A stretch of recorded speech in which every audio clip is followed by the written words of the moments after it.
ఈరోజు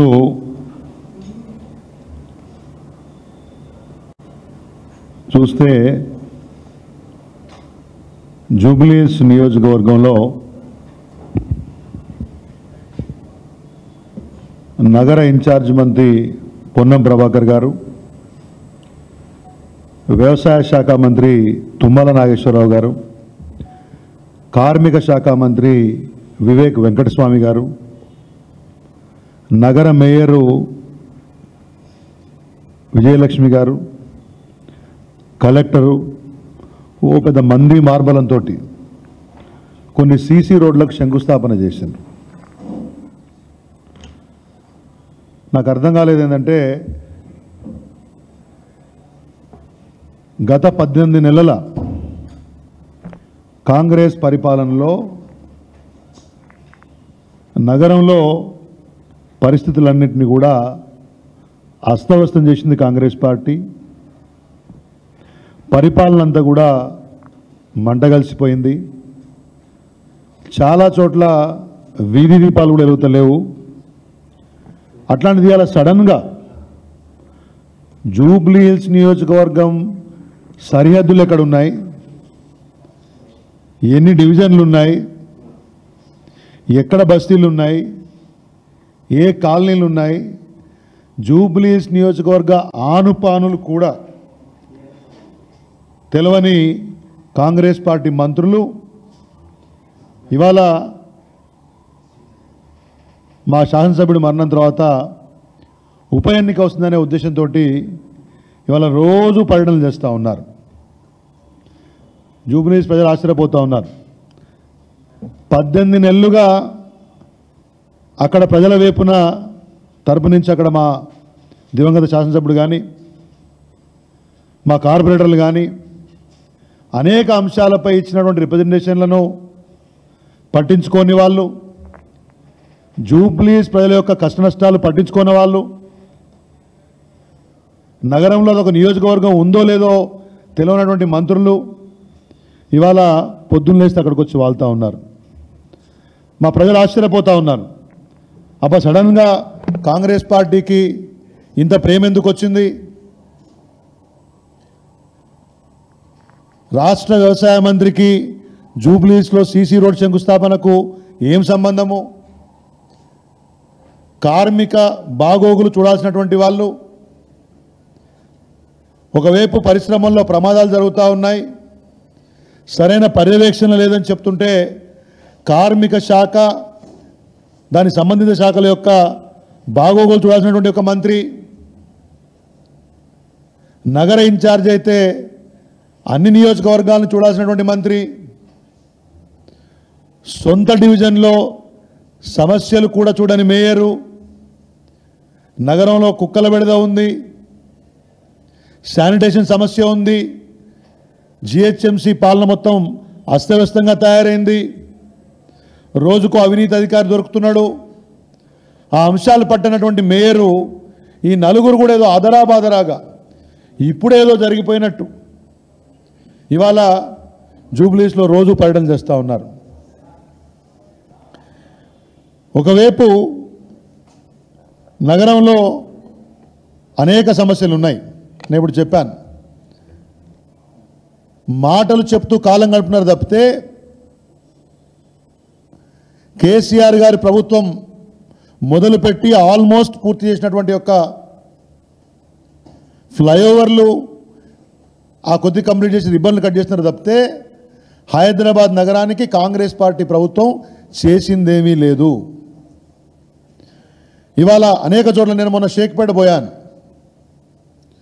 చెత్త కుప్పలు రాజ్యం వెళ్తూ ఉన్నాయి, వీధి కుక్కలు తిరుగుతూ ఉన్నాయి, చాలా చోట్ల డ్రైనేజ్ వ్యవస్థ అస్తవ్యస్తంగా ఉంది. నిన్న మొన్న వర్షానికి మళ్ళా కూడా యూజుగూడ ప్రాంతం కానీ కృష్ణానగర్ ప్రాంతం కానీ వరదలు వస్తూ ఉన్నాయి, అక్కడ ఇబ్బందులు ఉన్నాయి.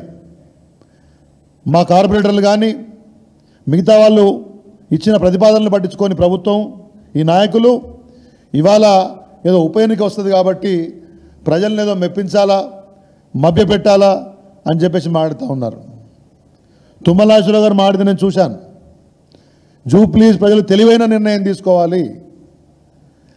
ఖచ్చితంగా తెలివైన నిర్ణయమే తీసుకుంటారు. బీఆర్ఎస్ పార్టీ అభ్యర్థినే జూబ్లీస్లో మళ్ళీ గెలిపిస్తారు. మీరొచ్చి ఎన్ని హడావుడి ఫోటోషూట్ శంకుస్థాపనలు చేసినా, ఎన్ని దొంగ మాటలు మాట్లాడినా, ఎన్ని మభ్యం పెట్టాలని చూసినా జూబ్లీస్ ప్రజలు చైతన్యవంతులు, తెలివి కలవాళ్ళు. కేసీఆర్ గారి నేతృత్వంలో పోయిన 10 సంవత్సరాల్లో అక్కడ జరిగినటువంటి యొక్క కార్యక్రమాలు చూశారు.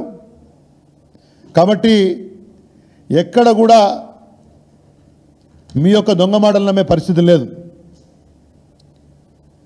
ఒక మేయరు, డిప్యూటీ మేయర్ బీఆర్ఎస్లో గెలిచిన వాళ్ళే.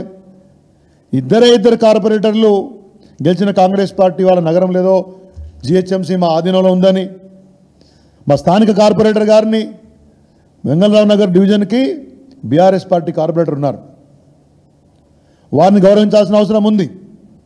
అక్కడ జనం లేక ఆ బోరబండ ప్రాంతం నుంచి, రెహమత్ నగర్ నుంచి, మిగతా ప్రాంతాల నుంచి జనం తెచ్చుకొని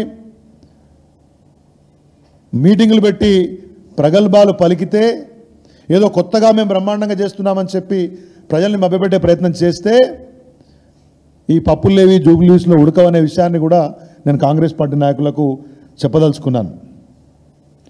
3 మంత్రులకు ఏం పనండి? వ్యవసాయ మంత్రికి ఇది సీజను, చాలా పనులున్నాయి, ఎరువులు దొరకలేవు, రైతులు కష్టపడతా ఉన్నారు. గతంలోలాగా మళ్ళా లైన్లు ఉండే పరిస్థితి వచ్చింది ఎరువుల కోసం. రైతులు కేంద్రాన్ని ఒప్పించే సత్తా లేదు. ఆయనకు జూబ్లీస్లో ఏం పని? కార్మిక శాఖ మంత్రికి ఏం పని? సరే, ఇన్ఛార్జ్ మినిస్టర్ అంటే తిరిగింది అనుకున్నాం.